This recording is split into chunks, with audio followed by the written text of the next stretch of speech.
Well, many across the country are picking up the pieces after recent tornadoes, but we've had very few of them so far in Ohio. Storm Team 4 meteorologist Ben Gelber explains why. 16 tornadoes have been confirmed in Ohio this year, 5 in March, 11 in April, but none in May, which is normally our most active month. 70% have been weak EF0 storms, mostly in the western part of the state. One did touch down near Obetz on March 30th. Now, last year we had already tied a record with 62 tornadoes by the first weekend of June and ended up with 74. Nationally, it's been an active spring. More than 1,000 tornadoes reported, 100 plus in Illinois, Missouri, and Texas alone.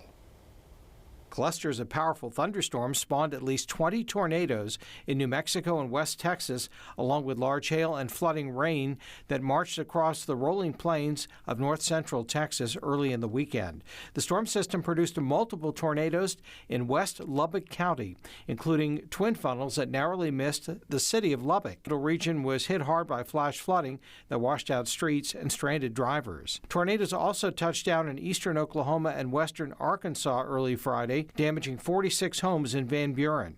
The tornado tore roofs off many buildings and left twisted piles of wood and metal on the ground.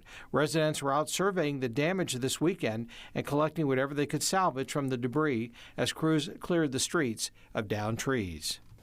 The main reason for the absence of tornadoes in Ohio since late April is a jet stream displaced unusually far south. That's keeping us in a cooler and wetter pattern. Moist tropical air that normally fuels severe storms have stayed to the south. And of course, it's the jet stream that helps impart rotation to those storms.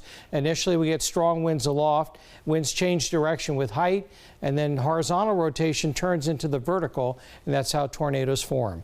Local for you, meteorologist Ben Gelber, NBC4.